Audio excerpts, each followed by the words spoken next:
something you do right before you retire. Nope, you retire and then you figure it out afterwards, right? Is that how that works? Apparently no, not. you should do it 5 years before. 5 years beforehand. I have plenty of time for that, so we're talking about, so do you, Kylie. We're talking about those things with our buddy expert, Bruce Helmer. Bruce, thanks for joining us. Good morning. You're not 5 years away from retirement, are you? No, I'm never going to retire. I there you love go. what I do. Why would I ever stop doing what I love? This is perfect. Okay, but for those I who could do give you want a to couple retire, reasons, Bruce. you say actually writing out a long-term plan is a really good idea of what, like, good place to start. Yeah, statistical data, people that have a plan are more likely to achieve those goals and objectives if they write it down than if they don't. So with our clients, we always talk about having a written plan. And the other part of that is people always assume that when they retire, their cost of living is going to go down. But think about it now. When you work Monday through Friday and then you have weekends off, when do you spend more money? Probably on the weekend. Well, you're retired, every day is a weekend. You're going to go want to do things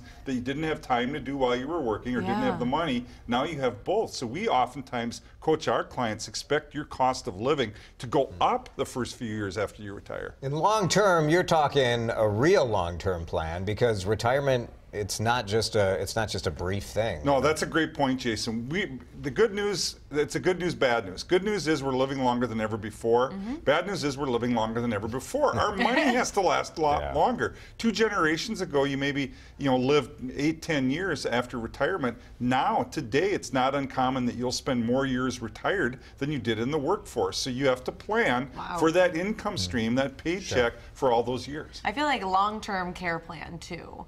Because your healthcare expenses have got to go up when you're retired. Also a great point. I'm not saying that when you're older you have more healthcare expenses, but no, that's but exactly what I'm saying. No, yeah, that is what you're saying.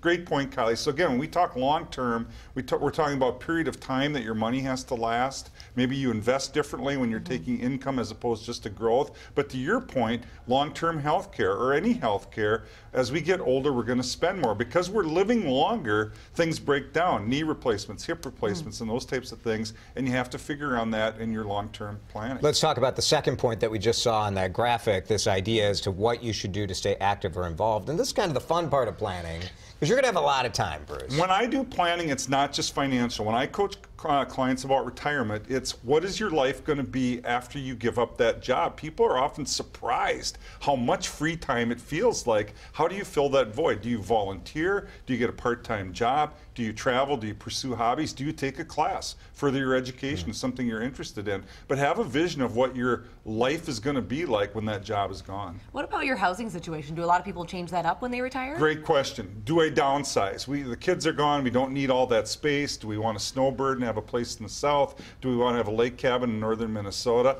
All things that you should ask yourself, not after you retire, but in the home stretch before you get there. Figure that out. And often you'll find downsizing might mean smaller size, but not less money. cost. That's right. That's exactly right. Good point. Very good. These. Thanks, Bruce. Thank you. You can see Bruce right here on Mid-Morning every Tuesday and get more financial advice on his show, Your Money on CCO Radio. Just tune in Sunday mornings from 8:30 to 9:30. And if you have a financial question, you can call that number, 888-6-ADVICE. Leave a message, and Bruce might answer it for you on his show.